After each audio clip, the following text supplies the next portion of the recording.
Hello, welcome to the third episode of the CCU podcast. Today we're going to be covering Phone Booth, which is an old 2002 film by, what's the guy's name? Joel Schumacher. Joel Schumacher. Famous for the Batman and Robin film. Oh yeah. You've never seen the film before, have you? This I've film? never seen the film before. Okay. By the way, have we got a mattress sponsor yet? With 3 episodes in, we really should have. Yeah, we need a mattress. Oh, we need Dollar Shave Club. Dollar Shave Club would be good. Yeah, we're actually shouting out to Dollar Shave Club now, so they should pay us if anybody watches us. If you want, any kind of shaving sponsor, mattresses, drugs and alcohol, anything like that. I mean, we're really happy to do anything. Yeah, anything you want to say. I mean, I could really do with the money. Yeah, please look into the camera, please. But we're talking about Phone Booth, which is 2002. Yeah. Which, although it seems to me not that long ago, is fucking ages ago. 16 years ago. 16 years ago. Wow. Look at Colin Farrell, like blue-eyed, pale-faced. Yeah, Colin Farrell. even though he's clearly got dark eyes on that picture. Yeah. I love Colin Farrell though, he's so great. Yeah. Well, you said he was 26 in this film. He's 26, yeah.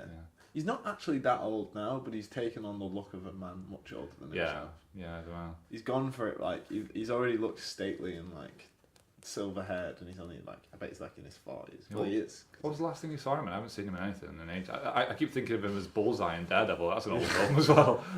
7 Psychopaths. 7 Psychopaths. Oh, yeah, I saw that. I really That's like got that. Sam Rockwell in it as well, isn't Yeah. it? That's why I watched it, because Sam Rockwell's great. And In Bruges. In Bruges. Oh, In Bruges, yeah, that's the most recent one I've seen of him in, I think. Yeah. Which is great. Okay. Do you want to quickly run through what happens in this movie? Yeah, okay, so... I'm going to just drink some coffee. Right, go for it, man. The synopsis is that Colin Farrell's a publicist potentially for famous people. He at least pretends he's a publicist for famous people. Yeah. He's got a little aide following around, like a young intern, who's like doing all of his stuff for him and is really happy to just be working for him.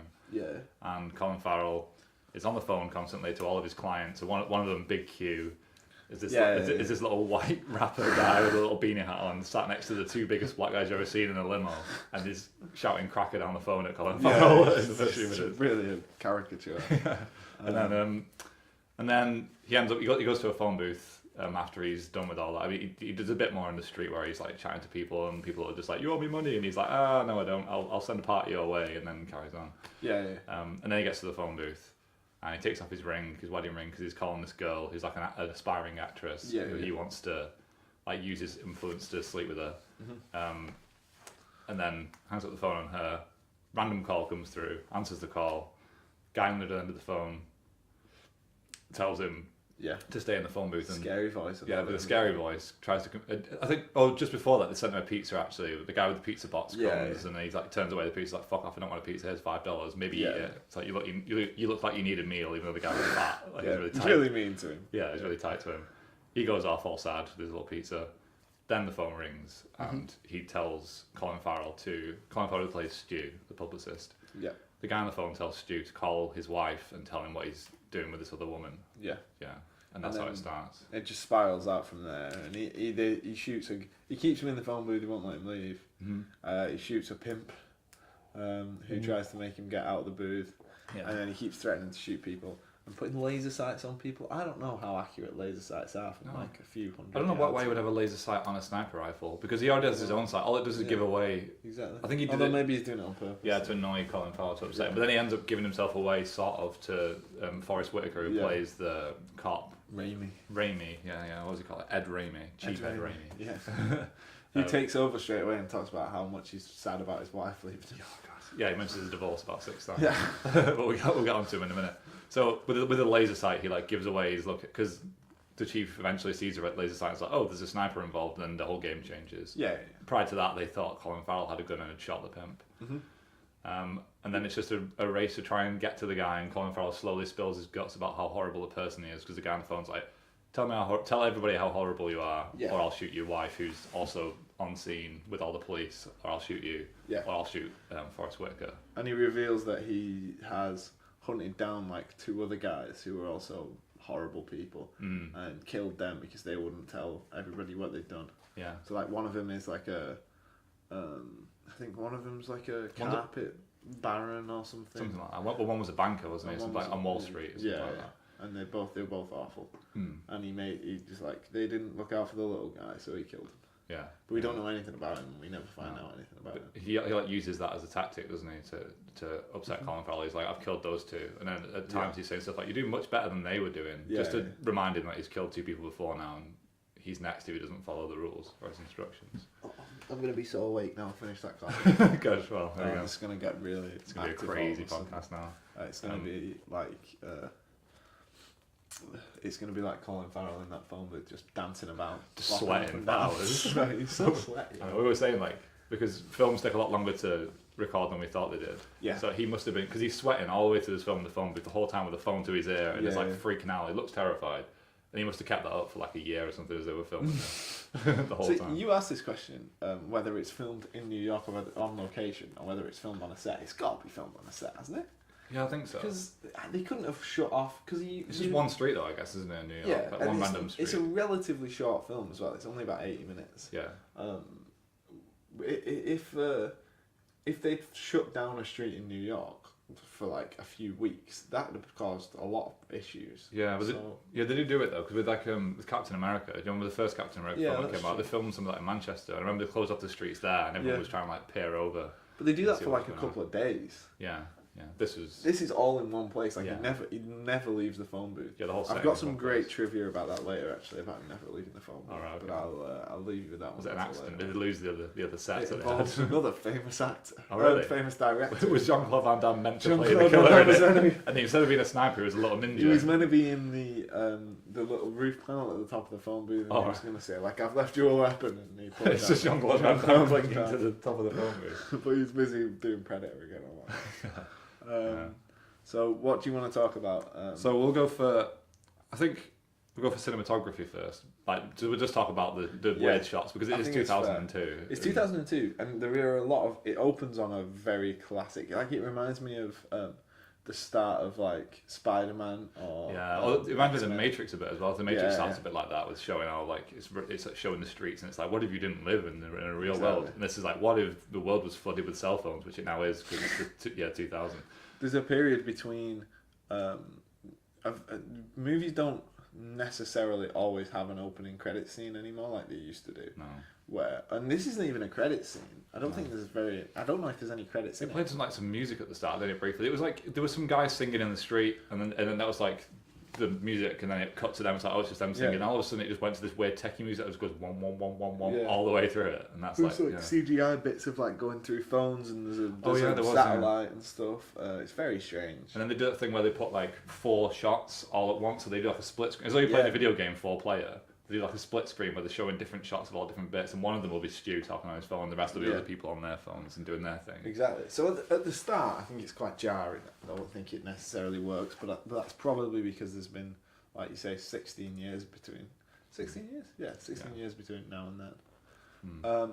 But I think once he's in the phone booth, because the big problem with this movie is that you've got a man in a phone booth, and that's the only thing you can film really for close up of Farrell sweating. Yeah. So you need to do things like have little cut out images or have split screen stuff, because it makes you feel like there's more going on, so it's easier to watch. As energetic as Colin Farrell is, it's hard to just watch a man in a phone booth. Yeah. So I think it works. Yeah, because they don't just do like a split screen. They do like a shot like this one here. Yeah. And they'll put like a little square of just like of like someone trying to wiretap the phone, or like they're trying to get into the wiretap on the phone, the police, and they're trying to figure out who he's talking to. Yeah. And they'll show a shot of that, and then they'll show a shot of his wife showing up, or a shot of like Pam, the girl he's trying to sleep with, showing up on the scene, just so you know they've shown up. Yeah. But they get to keep Colin Farrell's beautiful 26-year-old face on screen all the time. Look at his eyebrows. I know. He's got fantastic eyebrows. They're really worried eyebrows in this film as well. I feel like they've drawn this little bit hair up. He goes like this all the time. Yeah, it's like, oh man, my family. He's got he's got the same hair as in Spider-Man 3, where he gets the black suit and he walks down the street. Oh yeah, and he flicks a bit. Yeah, because his hair's back at the start. He's like, I'm a cool publicist. Yeah, I sweep my hair back, but as he sweats more and more, he just gets wet fringe.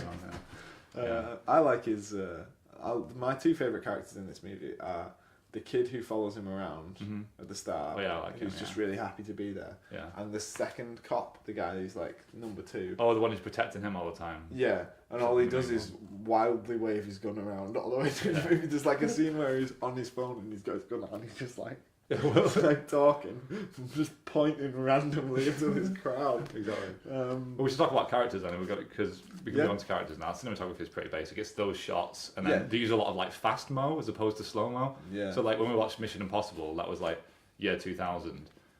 Mission Impossible 2, was year 2000, and that was all slow mo. The whole film was slow mo. 2 years later, they're just like, you know what, fast motion. I think it's because that's also a Matrix thing. I think they show like people walking fast. And remember that's scene in the Matrix where they stop. Everyone stops in the street because they're in the simulation, and everyone just stops, and then people go fast and they go slow.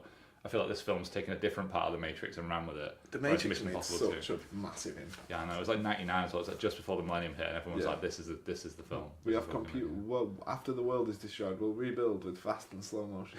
Exactly. Yeah.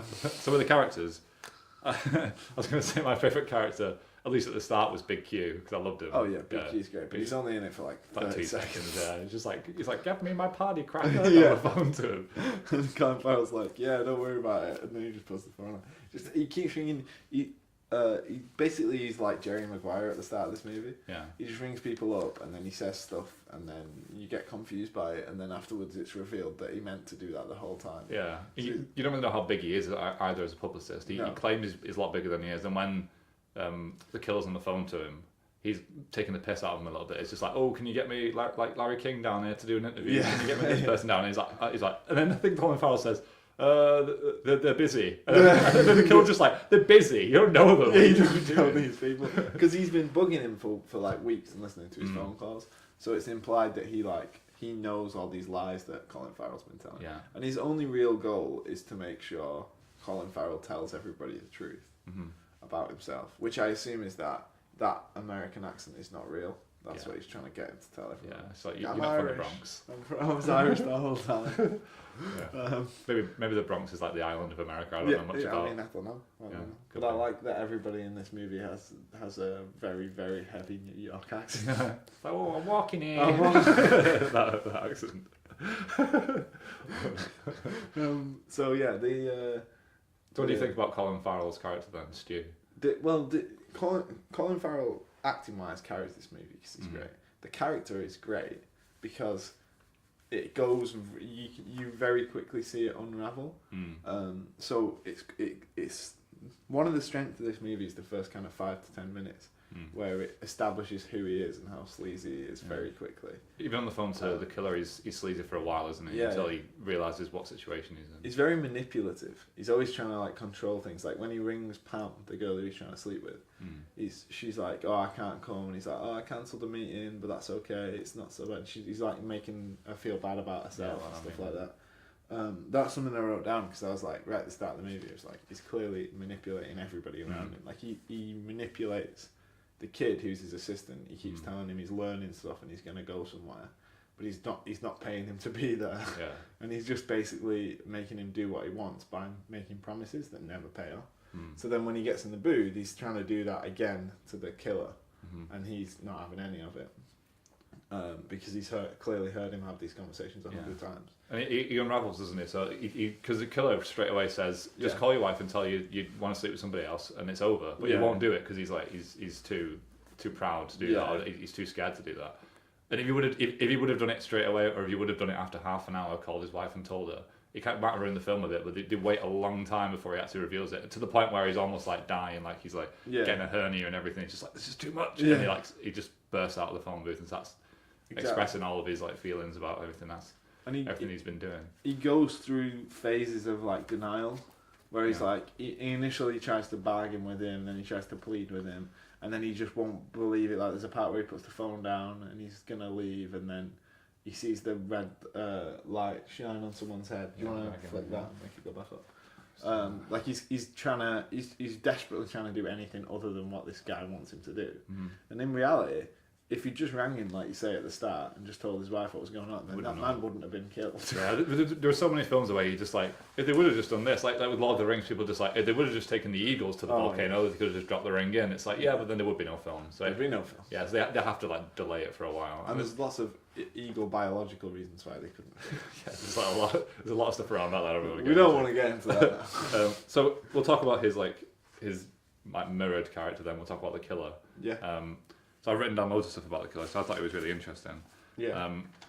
he did a thing where like there was like a little robot that went up to the phone booth, like a guy selling robots on the street, and it's like those little plastic robots, and just walks up to the phone booth, and then the killer shoots the robot with his sniper rifle to show Colin Farrell that he has a gun, and that's the moment Colin Farrell is like, shit. Or Stu is like, shit, this guy could actually kill me. And then he starts saying stuff like, he's like, oh, look at everyone running and screaming. Oh, look how much everybody cares that I've shot this robot. Look, everyone, oh, look, they're calling the police right now. And it just shows loads of shots of people just carrying on with their day, walking through New York. Nobody's noticed. No one's noticed at all. So he's like playing with Colin Farrell's head a bit. And then he mentions the other people that he shot, like we said earlier. He mentions the executive he shot, and he's like, you're doing much better than they are. So he's like, shit, he's going to kill me. And he does a thing where he says, like, even if he shoots Stu in the phone booth, he's like, the police will think one of their own people did it. It's like, it'll be a long time before they figure out that one of their own people didn't do it. So they'll never catch him, kind of thing. Yeah, exactly. And there's all the lies he's telling. So he first says he was an actor, and he's like, I was an actor who you were a publicist for, and then you didn't get me any roles, and now I'm failed, and now I have to work like, it's like I'm a real cliche. I have to clean toilets and all that stuff just to make rent. And then he's just like, nah, not really. I'm not an actor. You fucking idiot. And he lets him, because Colin Farrell is like, are you an actor? Are you someone I used to know? And he's like, yeah. So he just agrees with whatever Colin Farrell said. And then he's like, no, I'm not really. Bullshit. Because Colin Farrell's trying to do the bargaining you mentioned earlier, so he like mirrors that by pretending to be what Colin Farrell thinks he might be. Because then he says he was in Vietnam, doesn't he? The killer says I was in Vietnam, and he's like I would have had to. And when he like reveals that he wasn't in Vietnam, he's like, you fucking idiot! I would have had to be 50 to be in that war. It's like, no one knows how old you are. You could easily be 50. 50's not that old. No, you've got this weird voice going on. Like, you could be 50 years old, but he's just a dick. He's an asshole. He's just really mean to everyone. He's like, because he's like, he says all the cliches, doesn't he? He's like, yeah, man, the kids smelled like napalm or whatever. And there was bombs in all of our shoes. And Colin Farrell's like, yeah, this country failed you. You deserve thanks for all the things you did. I'll make a feature film out of your life, basically. He's trying to manipulate him again, and then the killer guy's just like, no, I was lying the whole time. JK lol. It's great. And then there's a really interesting bit where like the police chief comes up. What's he called? Ed Ramey. Played by Forrest Whitaker. Yeah, it's called Forrest Whitaker. Forrest Whitaker walks up, and he's talking to Colin Farrell. He immediately drops the fact that he's got divorced. I don't know why. He says it about 7 times. Like his opening line is like, "Hi, I'm Chief Ramey or whatever. I was divorced recently." Like divorced. An AA meeting. And he's just like, and then the killer on the phone is like, he's like, what did he say? He's like, ask him if he misses his wife, or ask him. Oh, ask him if because he couldn't get it up, his wife left him. And he's like, oh, I can't ask that. And he's like, go on, ask him, or I'll shoot him. He's like, all right, I'll ask him.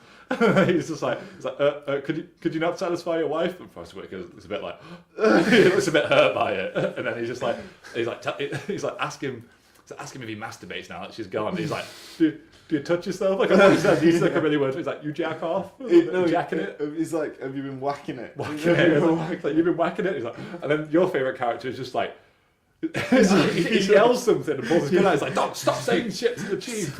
Stop talking shit. I'm going to murder you in the street because you've been saying mean things to my friend." My friend, the police chief. He's very pro therapy as well in this movie. Yeah. I don't know because it's early 2000. So and he even says it himself. He's like, I shouldn't admit it because I'm in the police, but I've been to therapy as well. Yeah, because he says he's on the phone to his therapist, doesn't he? And that's like his line. And there's a weird bit. Sorry, there's that weird bit where the police are just like, we can't tap into the phone line because we can't listen to a psychiatrist-patient conversation legally. We need a warrant. Yeah, it's like, but the guy's got a gun. Someone's dead. Yeah, all the police are here, and And then there's parts where. They're trying to hack into it for ages and ages, and then they find out that they can't do it because he's just saying a load of words that in 2002 would have sounded like clever technology stuff, but he's just like, I've used a firewall and I've low-jacked and hijacked and there's probably some, I don't know, he's probably says URL or something. Yeah, he did say that. He was like, I've encrypted the line on both ends. Yeah. Like, what does that mean? What? But they can decrypt it then, surely. It's like, what are you talking about? It means nothing. He starts talking about how it's going through Philadelphia and stuff. Yeah, he's like routed it through Philadelphia like a VPN. He's like, I'm watching Netflix from Philadelphia, so I can get new shows on my TV. I'm just watching BoJack Horseman in Philadelphia. No one even knows. They can't get it in New York. I can get it in Philadelphia. VPNs, mate. But it's funny. In there's the two things that make this movie work are the characters are good. Mm-hmm. It's very, very fast paced. Mm-hmm. So you forget that we're just watching a man in a phone booth for 80 odd minutes, and the fact that the cinematography is very eclectic. Mm-hmm. So it's jumping from here to there all the time, and it's all different. Keeps your eyes busy. Yeah, and none of the shots are very similar. There's it's never a close up of people apart from your man here. Mm. It's always like miles away watching them down the street, or it jumps right. Well, sometimes it'll jump right up to a close up out of nowhere. So it makes it interesting to watch. Yeah. Regardless of the fact that nothing's actually happening. Really And nothing does happen in this movie. Like the killer wants him to tell everybody about the bad things he's done, and he admits earlier on to his wife that he's been ringing this woman, and then all he really does, like the big watershed moment where he reveals everything, he's just like, I lie to people all the time because I'm an agent and I'm a bad person and I'm not paying that kid who's always hanging around with me. By the way, you shouldn't be here. And then he's like, also I think about cheating on my wife. And then he gets out the phone booth, gets rubber bulleted in the chest, which, like we were saying, probably would have really hurt. It would have broken his ribs, definitely. Yeah, at least. But he just lies down with a bit of a bruise and he gets up, he's like, ooh, that was thanks for the rubber shot as opposed to the shot that would have killed me. This one just shattered my ribs in 10 places. He gets shot with rubber bullets from a shotgun as well. And so I don't know whether those bullets spread and hit him like a shotgun blast in the chest, but rubber. Or because I've seen shotgun like rubber sandbag bullets and they just like a big thing and they just whack you. That probably would have broken every bone in his body. Yeah, definitely. So, but he's clearly got like multiple contusions. Is that the right word? Yeah. Bruises. Like on his chest. over his I'm chest. not a doctor. No, neither am I. And I never will be. Never will be. Actually, we're going to move on to. We've already talked about location as well. We talked about how it's all shot in one place. Yeah, it's got to be. I want to ask you what the most exciting part of the film was, or what you liked the most about the film, like as an isolated element from the film. I reckon I'd probably say I think the part where he reveals his whole, where he bears his soul, is great, because you finally get to see him like come out and talk about it, and that's really good. But my favourite part of this movie is just the fact that whenever Mr. Raimi, Sergeant Raimi, Chief Raimi, we've called him several things, comes over and talks to him, he's always dropping one-liners. That's my favourite bit. So he's like... you mean Stu's always dropping one-liners? Stu's always dropping one-liners. So like, Forrest Whitaker, Chief Raimi comes over and he's like, are you still talking to your psychiatrist? And Stu's like, yeah, I'm paying him overtime. Stuff like that. You shouldn't be able to think of that stuff when you're fighting for your life. It already has to be waxed off. Like giving all these horrible one-liners. He says all these one-liners all the way through the movie, and it's great. It's like, it's really well written. It's very punchy. All the dialogue. I think it's quite good. And there's that guy who's constantly trying to. He's like they don't say what department he's from, but he's for some reason higher than Forrest Whitaker. I think he's the FBI. Is he the FBI? He's the FBI. And he comes in. He's always just and he keeps asking Whitaker. Or Raimi, he keeps saying, when are you going to let me take over the operation? It's like, why do you keep asking me? If you've got higher clearance, you just take it. And whenever I've seen these films before, it's always just been like, we're in charge now, and they come in. But like on Die Hard, where they come in and they're like, we're the FBI, we're in charge, and they're all called like Special Agent Smith. Or and then they send in all those like trucks and get them blown up because they're shit at the job. And it's like, can I have control back now? They're like, okay. So at least they tried for a bit. I'd say my favourite part of the film is a character we haven't mentioned yet. Okay. It's that hooker who like first comes up to the phone booth when he's in the phone. She's like, "I need to call my clients," and she's whacking on the glass with her hand. And then she like, I think as she's whacking on the glass, he like pushes the door at the same time or something because she's like, that you've done it now. You've done broke my dick can. It's like, my dick can's broken. She like walks off to the pimp, and then each prostitute comes over one at a time, don't they, to like try and get a call at the phone booth. It's like, this is the only phone booth on this street. We need it. And then eventually the pimp comes over, and he's like. Colin Farrell gives him $120 to go away, and the guy's still just like, "No, I want 500." He wants 500. You want to keep the phone booth, and then he's perfectly willing to chat with Farrell a bit, but then the hookers, especially the main one who broke a dick hand, she's like screaming like, she's like, "Oh, you let him get away with talking to you like that? You let him get away with just paying you off?" And like really, really rile him up to the point where the guy gets a baseball bat, smashes up the phone booth, and the killer has to shoot the. He gives him the option, doesn't he? He gives him the option, and he's like, "Tell me and I'll get rid of him," or something. Yeah. And then I think Stu's like, no, don't do it. And then he's got him in like a headlock and he's punching him. Yeah. And he's like, yeah, and he shoots him and kills him, and he's like lying on the floor. Yeah. And then afterwards, Stu pretends that he didn't know that would have killed him. He's like, you told me to kill him, and he's like, I didn't know you were gonna kill him. Yeah. What do you think he was gonna do? Rifle. I think Stu's excuse was like, because there's a bit where the killer's like, can you hear me? And he's Yeah. like, I was just saying that I could hear you. I wasn't saying kill him. It's like in a situation where he's saying say yes to kill him, and you're like, yes. It's like, I just meant I could hear you. Not that yes. not that kind of yes. I didn't say kill him. I just said yes. Yes, I can hear you. Not yes, kill. Oh.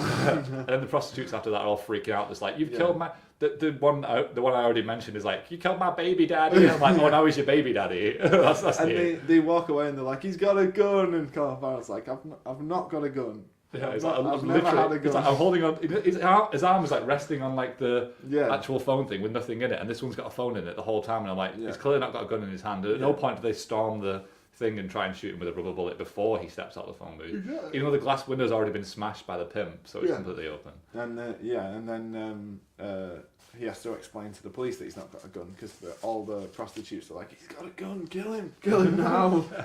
And they really freak out. Even though the guy got shot in the back, and they know that he was facing the phone booth when he got shot, so the prostitutes should know. But I think they're just like upset that their pimp's been shot. They are quite upset. I mean, it would upset me as well, I think, if my baby daddy got shot. My baby daddy, your baby daddy. I was going to say most ridiculous moments, but that's basically the same as what we've just said. I think we should. True, maybe we should move on to trivia. Do you think? Oh wait, we'll say what we thought of the film first. I've not actually asked you. Yeah, that's true. We haven't even talked about whether we like it or not. I like it. I think it's great. Yeah. I've not seen this movie before, but you have. Yeah. Which is a nice change. Do you think it holds up then? Because it's like you've seen it for the first time. It was filmed in 2002. It's the first time you've seen it. 2018. Nothing happens. Nothing happens. So like I was expecting the caller guy, the murderer, Kiefer Sutherland, to like, I don't know, be secretly robbing a bank or something while this was going on, or to be like someone from his past, for there to be a reason for all this to be going on. It kind of was who he said he was, the guy who like shows up people who are evil, exactly. who are naughty. He just wanted him to talk about his life. He's basically his therapist. Yeah. He just wanted him to reveal his secrets. And he does, and then he's just happy with it. And he obviously, like, there's a bit at the end where Colin Farrell's all drugged up, and the guy, he hears the voice of the guy who's been talking to him on the phone, and he's there, and he pats him on the foot and chats to him a bit, and then disappears. Yeah, it's like, well done. Yeah. For passing the test, kind of thing. He doesn't like. There doesn't seem to be any real motive apart from. There's this vague idea that he's trying to make him a better person. But it really doesn't justify all the things that he does, unless he's absolutely off his rocker, which he clearly is. Yeah, clearly. But they make him out like an anti-hero at the end, because he's like, he's like, you can thank me later for saving your marriage or whatever. Because Kelly is now, for some reason, even though he tried to cheat on her, she's like, well, at least he was honest. Yeah. And now we'll probably stay with him. He's a nice man. Yeah. Because he never actually cheats on her. All this, and he never ever actually cheats on her. He was just like, he's like, Kelly, you've been ringing another woman. All right. It's not that. I mean, it's pretty bad, but it's not worthy of murdering people. Yeah. Like, how many people die because of he thought about sleeping with a woman. Exactly. Yeah. So I do like this movie. I think it's good. It's very watchable as well because it's quite quick. But I was left feeling that nothing happens. Yeah. Which I'm not against. I like having a movie that just goes and it's just a period of time. Yeah. But yeah, what did you think? Well, I've not seen it in years. I think I saw it. I don't know when it first came out. Maybe I was older than 12 when I first saw it, because it came out when I was 12. Yeah, hopefully. I watched a lot of like. It would have scarred you. Yeah, no, I watched a lot of bad films. I think I watched The Matrix. I keep bringing up The Matrix when I was like. It was 9 when I was 9 when it came out, but I watched it when I was like 10 or 11 or something. It freaked the shit out of me. I was just like, I'm not living in the real world. Everything's digital. I'm just like, Mr. Smith will find out that I know that this is a fake world and he'll come for me. I was terrified. I'm the only person who watched The Matrix. I know. I'm the only one that knows. That's what I thought. Because I was like 10 and I'm like, oh my god, I'm the centre of the universe. It's going to come for me. But yeah, I thought it was good. I thought it held up. I think it was better in my mind than it was. Like, when I first watched it, I thought it was amazing because it was the first of these kind of films that I saw. But now, looking back on it, it's still really good. It's still better. Because I always expect it to be way worse than it was when I was younger. Because I've gone back and watched like all of Jim Carrey's older films, and even though I still enjoy like Jim Carrey's like The Mask and Ace Ventura and stuff like that, I don't really like laugh at them the same way I did when I was a kid. So I thought, well, saw this as a kid. I enjoyed it then. Didn't know anything about films then. Yeah. But I think it still holds up quite well. Yeah. For a 2002 movie. Definitely. It doesn't feel 16 years old, does it? It's not my favourite Colin Farrell movie, but that I really like In Bruges. In Bruges, I really like. I've only seen that recently. Psychopaths as well. It's great. Yeah. We should do that next. Yeah, we should do that. But he's really good in this movie, especially considering how young he is. I like it. I think it's really good. Yeah, brilliant. Okay, should we do some trivia then? Yeah, you want to go into trivia? Yeah. So I'm gonna run through some trivia, and our famous trivia segment, which is 3 weeks old. Yeah, everyone loves it. And by 3 weeks, I mean 3 episodes of this podcast, which comes out completely randomly at different times. Yeah, whenever we're free. This is really early in the morning for us, and I don't know if you can notice by the coffee that we've been drinking. Yeah, I've got to go to work after this. I know, straight away. We've got 5 minutes left before you go to work. Oh, Jesus. Yeah. So let me run through some real quick trivia for you. There's not as much fun stuff about this movie as there has been for other films, but there's some really interesting stuff. The first thing I've written down is this movie is all shot in real time, which is weird. So nearly every movie in the world we get time jumps here and there, but this movie is shot over an 80-minute real life period where we watch everything happen from start to finish, which I think is quite cool. You don't often get that. No. So I put that down. I thought that was interesting. That's good. And that scene where he confesses to everything, apparently that was shot in one take. So he did it. He shouted to everyone in the street and stuff like that. They finished, and then everybody clapped him. Oh, really? Yeah. All that massive crowd of extras? Yeah. Everyone clapped and said it was great, and so they didn't film any more of it. Yeah. I just thought it was quite good. I mean, it's a bit cheesy, just be like, come on, I'm the one you want. And all the shots are going, zoom in on his face, zoom out from his face, zoom at the windows, which they did that all the way through the film as well. They were like zooming at random angles at corners of buildings, like maybe he's in that window, maybe he's in this window, and then they did it on his face, and he's like, come on, I'm the one you want. It's doing that. And then you just hear a gunshot, don't you? You don't know who's shot him. Yeah, you don't know who's shot him, and then it's a few seconds, and then you realise he's been rubber bulleted. Yeah. Which is good, because I think because I already knew it was a rubber bullet, and you didn't, when you loaded it, you were like, that's a big bullet, but I could kind of see I think just BBER on it, so I was just I didn't see the RU because he'd already shoved it in a bit. Yeah, because you see him put it into the gun. Yeah, so they give you a hint beforehand if you're watching. But if you're in America, you'd know because they know about guns. Yeah, they know what the bullets are. They know a shitload about guns. Right. The other thing, and this ties into what I've just said, is all the extras, and there's a lot of extras in this movie, weren't given the script to read. So all their reactions to everything were quite realistic. So when he's shouting out into the street, they're all confused. And when he's he grabs the gun and stuff, and he's holding it in the air, they're all panicking because they trying to react how you would really, because they weren't told what was going on. I like that. These two are my favourite ones, right? So before Joel Schumacher was chosen to direct this movie, the producers approached Michael Bay. Oh really? That would have been so bad. That would have been a completely different movie. And apparently, according to IMDb trivia, he met with the producers. He was close to signing a deal with them, but he sat down and his first question was, "How do we get him out of the phone booth?" So it would have been a movie about a man who goes in a phone booth for a bit and then goes out and wanders around. He probably finds a transformer. Yeah. They could call it phone booth then, could they? They could call it brief stint in a phone booth. The phone booth would probably explode at some point. Yeah. Oh god, yeah. It turned into a transformer. Yeah, it would transform into a massive robot. Yeah, and then it would just be a movie about a man inside a massive phone booth robot killing people. But yeah, he wasn't chosen to direct it in the end. Good. And then the other thing I've got is Jared Leto was originally in this film. Was he? All right. Because he got a lot of bit parts. Like he was in Fight Club a bit, and you always see him dotted around in earlier films. Before he lost his marbles. Yeah. He was originally in this movie. There's a scene at the start where he's walking down an alleyway towards the phone booth because he sneaks around the back of the hotel to get to the phone booth. Okay. And he walks past the back door to a stage, and there's a few actors there, and one of them is Jared Leto. Okay. That was cut from the cinematic release of the movie. I don't know which version we watched. Yeah, but he wasn't in it, was he? So I didn't see him, but he's literally in it for a few seconds, and it's only in the TV version because they cut it to make it longer, I guess. Yeah. So that is my IMDb trivia for this week. A bit of Jared Leto, a bit of Michael Bay. Nice one. Well, what did Joel Schumacher direct other than this? You mentioned the film earlier. Well, he directed a few different bits and pieces, but the most important thing he directed was Batman and Robin. That was it, Batman and Robin. From 1998, which is the one where Arnie's Mr. Freeze and he keeps making puns all the time. Where he's he just says freeze. Freeze punk. And he says stuff like stay frosty and things like that. And that's because Predator came before and he throws a knife in a man's chest and says stick around. Stick around. Just like, we want him in this film as Mr. Freeze saying shit like that. Stuff like, get him in. He says stuff like I'm going to give you the cold shoulder. That's good. It's great. There's lots of one-liners in this as well. So Joel Schumacher's obviously into his one-liners. Yeah, maybe he just loves it. Like Shane, they're probably not that dissimilar to Shane Black. No. This movie was also it was written by Larry Cohen, he's written a million things. He's very well known, and you can see that kind of in the dialogue and stuff like that. Are we calling it a day? Yeah, we'll call it that. You've got to go to work. I've got to go to work. Yeah, I don't work that much. When we get a mattress sponsorship, I won't have to go to work anymore. Yeah. I can just sit around and do nothing because I don't want to go to work. Yeah. I need money.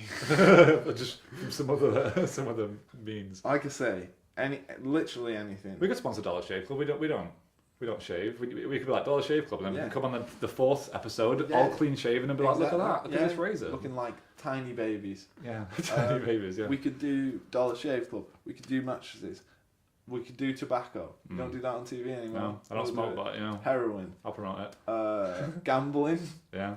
Alcohol, any of those things, I'm up for. Yeah. As long as they give us money. Well, there was a thing recently. I'll say it dead quick before we end. I might not even keep this in the podcast, but there's a bit where there's this BBC News article that was talking about these like essay writing services that write essays for people who are in university and at A level, and all these YouTubers who've been doing their sponsors like Dollar Shave Club have been like promoting this same company who write essays and saying stuff like, if you can't be asked writing your own essay, fuck it off, just these people do it for you. And they're all really like candid about it, and they've like gotten a bit of shit over it, but they were just like, I think the company was just like, well, we say you should use our stuff for reference, you shouldn't actually submit it. And it's like the YouTubers say whatever they want. It's like we don't give them a script, they can say whatever they want, and it's like that's accountability just flushed down the toilet. We'll know we've made it when, and this is never going to happen, when one day we get to read a script of an advert and pretend we've enjoyed a product. Yeah, that's what I want to do. Yeah. I'm gonna go, I love tobacco. When I went to bed last night, my mattress was great. I want to open. Look at my back. Get your back out. I want to open up on us both yawning and stretching, and then you going, "Hey, welcome to the CCU podcast. How are you doing?" And I'll be like, "I'm very well rested, man." Just same pajamas. Yeah. So I think when we eventually get that, we'll have made it. Yeah, brilliant. Okay, well, see you whenever we're free. Yeah. Hopefully next week. Yeah, probably not next week. Not next week, maybe the week. I'm on late on next week. I know, I can do it in the morning. We could do another one of these. Nice bright and early with a coffee. Yeah. Where you got to rush after work. That's true. I fucking hate going to work. Yeah, wow. Okay, cool. So let's call it a day then. Just to slap something down. My knees are hurting.